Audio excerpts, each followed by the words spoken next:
Hi, everyone. Welcome to Wright Virtual Visits. I'm Anna Kaplan. I'm Executive Director of Graycliff and streaming today from Derby, New York. And for those of you that are new to Wright Virtual Visits, we are a monthly online program now in its third season. This season is organized by myself as well as Eric Rogers, who's with the Frank Lloyd Wright Building Conservancy, and Heidi Ruley with Unity Temple.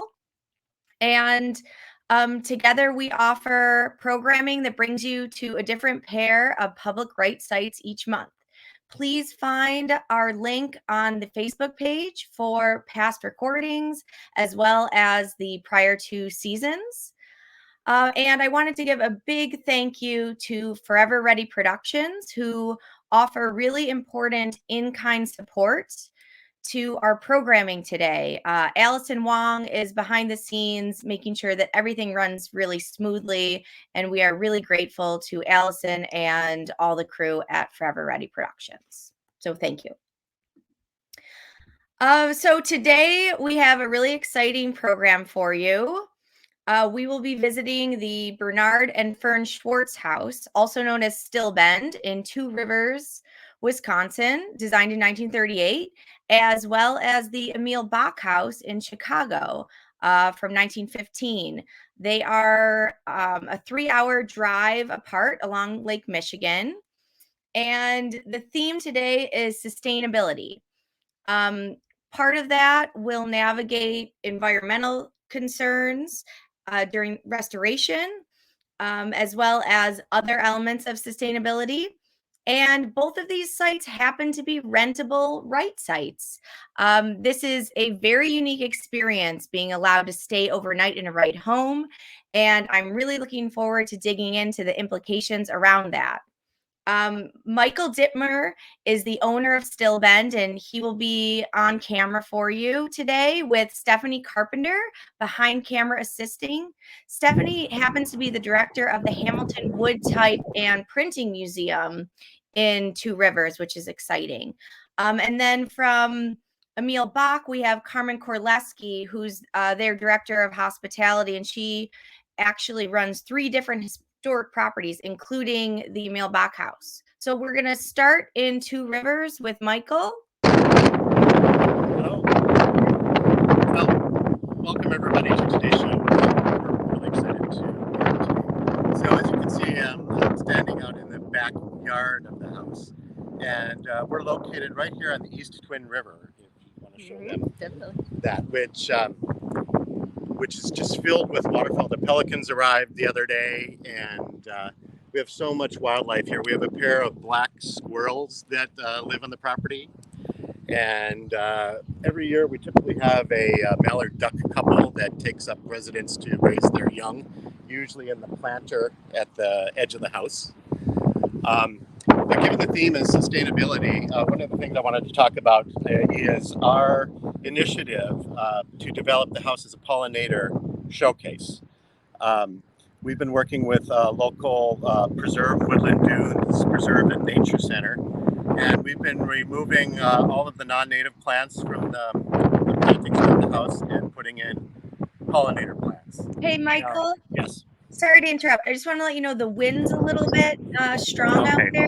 If you want to towards the house. Well, actually, we'll start walking towards the house. If you want to bring up the first slide. So as you can see on that map, we're located in that little bump out into Lake Michigan, which gives our area a very unique microclimate. In fact, it's one of the 2 most biodiverse areas. Next slide, please. Of in the state. So we've been working from Wright's original landscape plans. Not much of was actually achieved, and our idea is to really follow his plans, which he said put in native plantings. We're not going to go out the front of the house, but in those plans you can see it says native plantings. You're not going to be able to see that. Next slide, please. And one of the things we've taken up as our mascot, if you will, for this initiative is the rusty-patched bumblebee, which is the first native bee, well, the first bee of any sort to be placed on the endangered species list. And this bee is now only found in 2 places in Wisconsin, right here in our very unique microclimate and around the Madison area. Next slide, please. So you can see these are some of the plants that we've been planting, and there's a bee enjoying lunch on a plant, which is our favorite, Anise hyssop, which was used by the native peoples for medicine. Oh gosh, so many different things. Next slide, please. I think we have one more. And then we've also been developing, along with the city council member, to have our city become a pollinator-friendly community. And we will be using the house, given the, how do I say that, the visibility it commands, to educate people about the importance of maybe taking out some tulips and other plants in your front yard and putting in native pollinators, which once you plant and get established after the first year, there's nothing really to do. So, and you can cut back to us. We're in the kitchen here. So I wanted to show you the kitchen, which is very typical of a Frank Lloyd Wright kitchen, especially the later years. It has a 2-story high ceiling, and it goes up to a skylight. So there's plenty of natural light in here, as well as a bank of windows that comes down all along the side. And then the countertop here is, this is the original orange countertop. And so this is really a mid-century modern house, which is different from the Emil Bach in that way. And then we also have, one of the things I just like to point out is Miro Company is located right in our community. Well, it was, it's now not existing anymore. So we've chosen some decorative items from Miro, which was produced in this area. It was a Miro medallion. It was back in the late 50s, early 60s. You could find this at all the department stores. Anyway, I'm going to toss it over to Carmen at the Emil Bach House. Okay, hello everybody, and welcome to our program today. We're here in the living room of Emil Bach House. This is the center of the home. The main floor of this house revolves around this area, the hearth, or what is known as the ingle nook. And this is made of the same blonde brick that Wright chose to use for the chimney of the home, as well as the outside of the home. Here you will see a built-in bookshelf. I'm sorry, a bench. We'll get to the bookshelf in a minute. And over on the other side of the hearth, you'll see the built-in dining table. This is a recreation of the original. I'll talk about that a little bit in a minute. We did do an extensive restoration of this home, so many of the features you will see have been recreated. Here we see another sitting bench just off the dining room, as well as more built-in bookshelves. And this floor is designed in a circle in keeping with the open floor plan, which would have been very innovative, of course, for the day, but became very popular later. This room circles around into the kitchen, and then back around into the hallway, and then back into the living room. I want to draw your attention to the casement windows here on the side of the house, as well as on the very front of the house. There's a little bit of glare there, for which I apologize. Very sunny day here, but these windows are very deep set into the home. And you can hear, we are on a busy street, but it's very quiet inside the home. So you have a lot of privacy here. The deep set windows give you a real sense of being connected to the outside without feeling like people can see into your home. And here we see the front yard. And we have a photo of, if we can bring that up now, of the front of the home. And I think it shows the side too, where you will see those casement windows. That's actually the tea house in the back of the home. So we're looking for the casement window photo, and you'll see the other side of these windows, which again bring us some really nice privacy. So I want to point out some of the features that were restored during the restoration, which was extensive. If you look at the original paint color here, this is called Sunshine Yellow. It was a paint color that Mrs. Bach selected with Frank Lloyd Wright. They came up with this together. They wanted a paint color for the home that was warm, but also cheerful, and I think they achieved that. You see the beautiful chestnut woodwork here. The casement windows are original, but now the rest of the woodwork, the trim, and all of the built-in furniture had to be recreated. After the Bachs moved out, they lived here for a good long while and raised their son Theodore here. After they moved out of the home, it had numerous owners, and all of the built-in furniture was removed over time. So part of the recreation for us was to restore all of these beautiful built-in furniture pieces, and I think we did a real good job. You'll see these throughout the home when you come in. And I think what we'll do is end on a couple of photos of the kitchen that we have. The kitchen in this home, along with the bathrooms, are not in the original design. We didn't have photos of what they would have looked like, but the kitchen was designed to be modern and usable. And as Anna pointed out, it is a vacation rental, so our guests do stay in the home and they do cook here very frequently.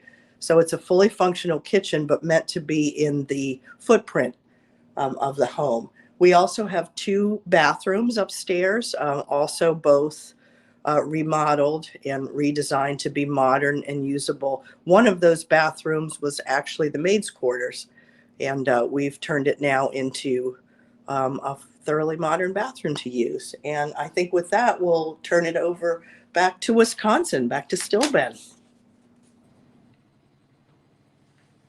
Try tapping the screen. We're back here. Um, Can you guys hear us? Yeah, we can hear you. And Can you hear Carmen, us? I'm sorry, we had a little technical difficulty with the images of the kitchen. But we're back in Still Bend now, back in that kitchen, which is the original, or close to the original, right? Michael, you'll explain. And we had some questions about the cabinets. Can you hear me?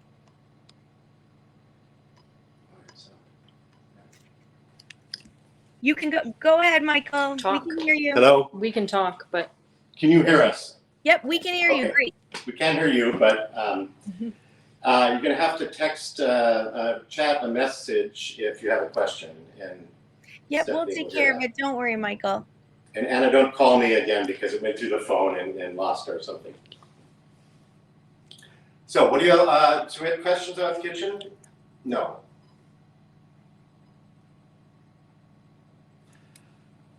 Well, here's the, the kitchen. Apparently there's some questions and please talk cabinets. okay, actually the cabinets are one of the only thing inside this house that was altered. The kitchen was altered a little bit and the cabinets were recovered with a laminate, and we're keeping it that way for now because of the current use of the house as a rental and people are living in it. We don't want to spend a lot of money on the cabinets and have them get worn and torn. Also, another thing about the kitchen is right over here where the refrigerator is, Mrs. Schwartz used to have her desk. And we do know, and from the plans, that there used to be right over in this area, a 1940s GE refrigerator, because when we got the house, you could see the faded outline of where the GE refrigerator was, but the kitchen was remodeled in the 70s and a dishwasher was added. But we do not have, in our house, for the guests, we don't have a microwave. We don't even have a coffee pot. We have a percolator. Because our whole idea here is to have people experience living in the house much as the original owners did. If you need to heat something up, you put a pan in the oven like they did back in the 40s. So that's about all I can tell you about the kitchen. And while Carmen, we'll toss it over to Carmen in just a minute. While we're doing that, we'll see if we can get the sound back on this end. Okay. We're back at Emil Bach House in Chicago, and we're looking out into the yard from inside our screened-in porch. This porch is an original feature of the home, and it was restored to look like it would have nearly back when it was designed by Lloyd Wright. It had been enclosed by a prior owner so that they could extend their living room space and make it a four-season room. But when we came in and did the restoration between 2005 and 2014, very extensive, we opened this back up again, added screens. We put in a side door to the side of the property. Here you see a little homage to the bunnies that we have living out in the property that come out for weddings. They're very compliant in that way. And here you have a full view of the tea house, which was added much later, of course, but is a really nice feature of the home. Since Lloyd Wright he had his eyes turned to Japan at the time he built this home, and was incorporating a lot of Japanese features into his designs. Our tulips are in full bloom outside. This is our event tent on the side yard. The property does include a side yard that was purchased after the Bachs moved out by one of the owners, so we've been very fortunate in that way. There was a Victorian home on that lot, which I understand Lloyd Wright did not care for, so he'll be happy to know that is gone. And we also added French doors back into the home here. We do have a couple of photos that we can show the tea house with some flowers around outside. We've spent a lot of time and effort on landscaping the property, and it's really beautiful 3 seasons out of the year, of course. And let's also take an aerial view, that's it, of the green roof above the garage. There is a garage that is attached to the tea house. And we added, during the restoration, we added a green roof to this garage. This has been practically no maintenance compared to what you might usually have to do for a flat roof this close to Lake Michigan. So this has been a really nice feature for us. I want to also point out that the home itself, in the interests of sustainability and maintaining a very heat and cooling efficient home, the foundation here was lifted during the restoration, and geothermal heating and cooling has been added to the home. This just has resulted in a very efficient and affordable means to keep the house comfortable for guests. And it also protects the beautifully restored woodwork in the home, adding to the home's sustainability. So with that, I'm going to toss it back over to Still Ben, to Michael, and I will see you upstairs soon. All right. Well, we're standing in the master bedroom, which is on the first floor of the property, and there's 3 bedrooms upstairs, and we're going to go upstairs in just a minute. But I'm going to talk bathrooms now. We're going into the master bath. Coming in here too. So we have the original Kohler fixtures here. We don't need to cut to the slides on this one. All of the fixtures in the house are the original Kohler fixtures. This is a color called Tuscan. Again, very unique shower in that it's brick and wood again.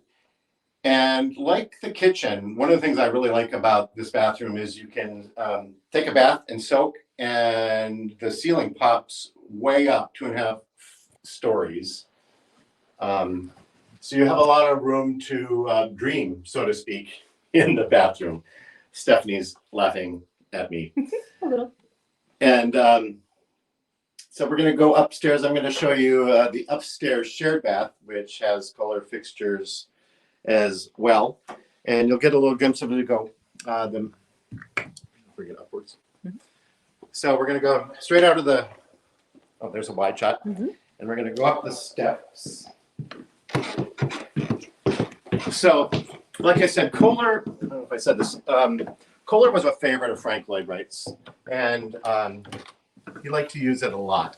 And Kohler, I think they started their, the moniker, if you will, the bold look of Kohler back in the 30s. And I'm going to show you which probably back then was a very bold color.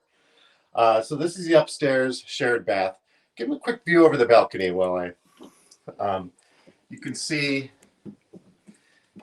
the 63-foot long, what he called recreation room down there. And we call this the Romeo and Juliet balcony. Again, Stephanie's laughing at me. So this is the upstairs shared bath. It has a color that Kohler had, which is called rouge. And we still have the original fixtures here. And again, a wood in the shower. But right down here, these are all the original Kohler fixtures down here. And I'm surprised how well this tub has held up over the years. And let's see, what else can I say about this? I mean, this isn't Cherokee Red, but I'm sure Wright was very attracted to this because it's in his Cherokee Red palette of reds, as you know. So we're going to take it back to Carmen. Okay. We are in Theodore's bedroom. Theodore Bach grew up in this bedroom, which was expressly designed for him by Frank Lloyd Wright. And for those of you who've been to the home or know the home, Emil Bach House is relatively small and very compact. But for a family of three, it was perfect for the Bachs. So this room was designed for Theodore. It has a built-in desk, which I'm going to get a little bit closer to here. Recreated chair, very much in the style that he would have used. And then this is Theodore's desk. And above, you have the beautiful stained glass, another recreation of the original because all of the stained glass in this home was removed over time, and we were able to recreate it from an original panel from one of the prior owners. Theodore would have had a full view of Lake Michigan from this window, and you can see a little sliver of it right now. It's a beautiful day here in Chicago. So the lake was much closer than we understand. There was a lot of fill added behind this home. So now we have apartment buildings blocking the view. But for young Theodore, this would have been just a really stunning room for a young man. It has beautiful, again, the casement windows, bringing in lots and lots of light. Another stained glass panel in the front. And one of my favorite features, a balcony. All three bedrooms in Emil Bach House have their own private balcony. And Theodore's balcony faces the front of the home. There's room out there for just 2 or 3 people.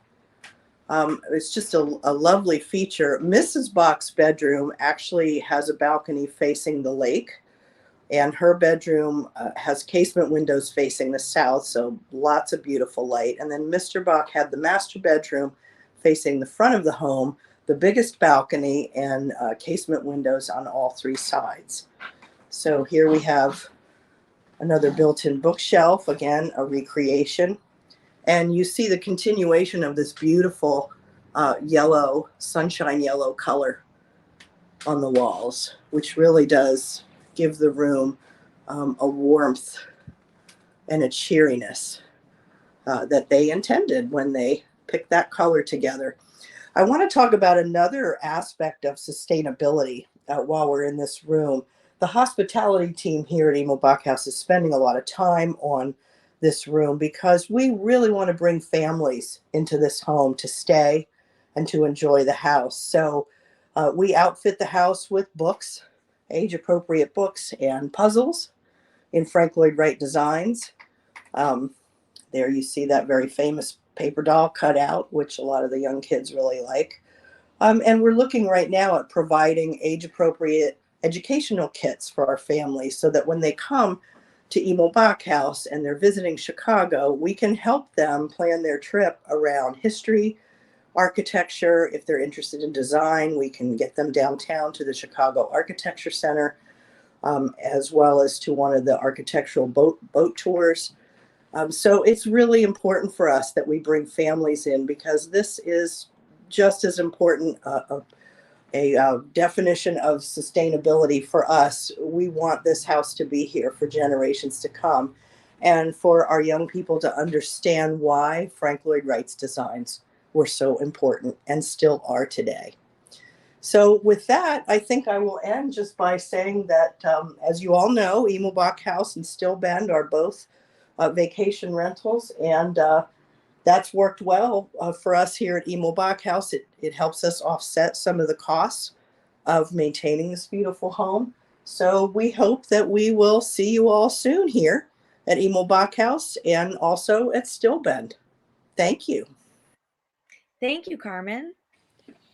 So I'm sorry about the technical glitches a little earlier. Just a reminder that obviously these happen in real time and a lot goes into getting us to this day, a lot of planning, and we're so grateful for the public sites and the effort that goes into it, and for all of you for tuning in. So thank you. So Michael, when we were talking and preparing for this episode, you described Still Bend as a living house museum, and I just loved that term. And I just wanted to point out that one of the reasons why we focused on your kitchen and your bathroom is that when someone has an opportunity to rent Still Bend, they're obviously using the facilities. Do you want to talk a little bit about what a rental looks like over there and what you have access to as a guest of Still Bend? Sure. Well, first of all, I just want to say something while it's still in my mind, and I'll answer your question.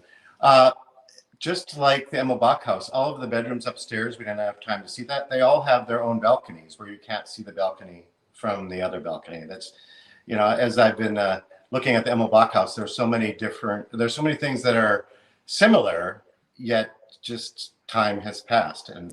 But when you rent the house, we kind of pitch it in our letter to people when they book.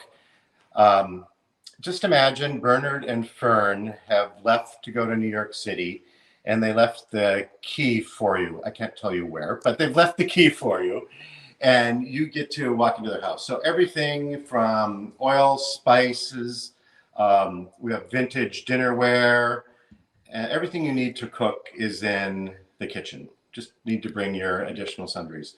And you can use there's no doors that are locked. There's no owner's closet. You can look all around.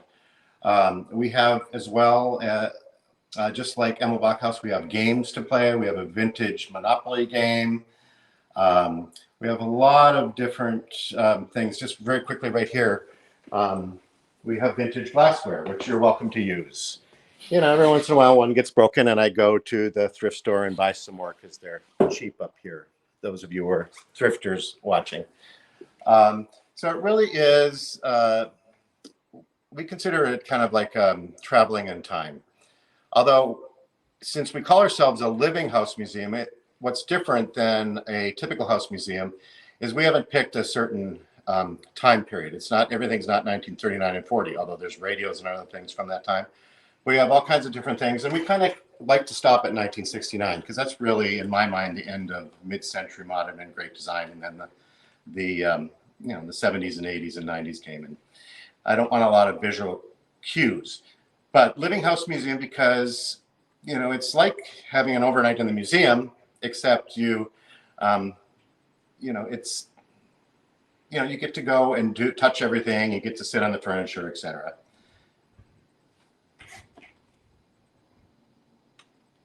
Yeah, and what an incredible experience to really spend time with Wright's design and see how the change in the lights, from morning till night, alters your experience in the space.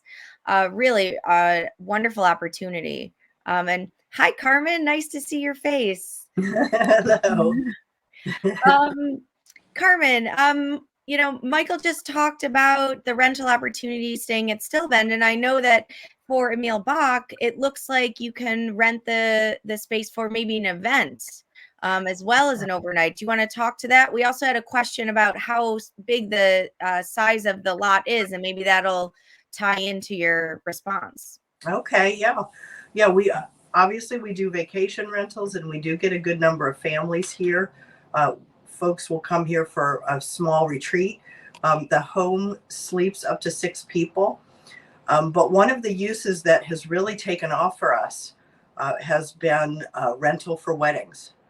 We do hold events in a seasonal tent, which is in the lot right next door. That's about 30 by 70. It's a good sized tent. The capacity is about 120 people for a wedding. And almost all of our wedding couples will rent this home. They'll stay in it for the weekend, and then they'll rent the house next door, which we also manage, and that is Langhouse Chicago. Langhouse Chicago is a very traditional prairie-style home that was built in 1919, designed by Edgar Newman, who was a contemporary of Frank Lloyd Wright. Much more traditional home, 4 stories, very large, very grand. It would have been considered a mansion in the day. And that sleeps anywhere from 10 to 16 people, depending on the configuration. So our wedding couples will rent both properties, which are gated together. And then they have lots of indoor and outdoor space to roam around for the weekend. We have garages for both of the properties, as well as outdoor decks. And of course, you saw the grounds for Emil Bach House are just beautiful. Yeah, it looks like a beautiful day today in Chicago. It really is. Yeah. We feel very lucky. It's been a long winter. Yes. Thank you, Carmen. You're welcome. Michael, we had a question about the perforated windows. Could you speak to those? Oh, yes. So, so this is a Usonian house. It's so is the Emil Bach, is a house for $5,000. But you saw the stained glass at the Emil Bach house. In the Usonians, what Frank Lloyd Wright would do is take different design elements of the house and abstract them into the windows. And in this particular, he didn't write about this very much. But as I look at the windows, just to concentrate on one, thank you. You'll see at the very bottom right, it kind of looks like a skeleton key, perhaps. To me, that very much refers to the this area that has the piers with the light coming through. And if you go back up there, and then you'll see at the top of the window, it's kind of a little triangle or a triangle with a cutback there, sort of. If you look at the furniture, you can see that repeated in the furniture designs here as well. Just going down low. So it was a way to bring decorative windows. Now, if you're here in the early morning, when the sun is rising over the river behind the camera there, it does an amazing light show. If you go onto our website, stillbend.com, you can see some of those pictures. And you can sit here on the couch as that pattern just slowly drifts up across the brick. Again, it's one of the benefits of renting a museum or a house museum is you get to relax and calm down and slow down and begin to see things that I say, just aren't available on a typical house tour. And we love all the house museums and we collaborate with them, but this is just a little bit different experience. Yes, for sure. And how many other Wright sites can you have this experience in? Well, there's about 9 right now. Some come and some go. There's another one in Wisconsin, the Seth Peterson Cottage. Probably most people watching know about that one. And there's 3 houses in Michigan, but there's about 9 other Wrights. A rare opportunity. And here we have 2 of those about 9 sites, and you can go to stillbend.com to reserve your stay at Stillbend in Two Rivers, and then stayinchicagohomes.com for the Emil Bach house. And I hope that many of you watching have this opportunity at some point. I hope to myself. It's just it's an incredible way to really access Wright's design intentions. And I feel fortunate to be able to spend a lot of time at Gray Cliff and have that personal access myself. But I think it should be available for everyone. So thank Agreed. you both for being here today. Thank you, everyone who tuned in. And our next episode will be June 9th, again at 12 p.m. Central Time, 1 p.m. Eastern, and we will visit the Martin House, my neighbor in Buffalo, New York, and the Allen House in Wichita, Kansas. And the topic will be landscapes and gardens. So we very much look forward to seeing you then. And this recording will be accessible via our Facebook page. So thanks again, Michael. Thanks again, Carmen and Stephanie. And I'll see you soon. Thank you. And thanks for Ever Ready.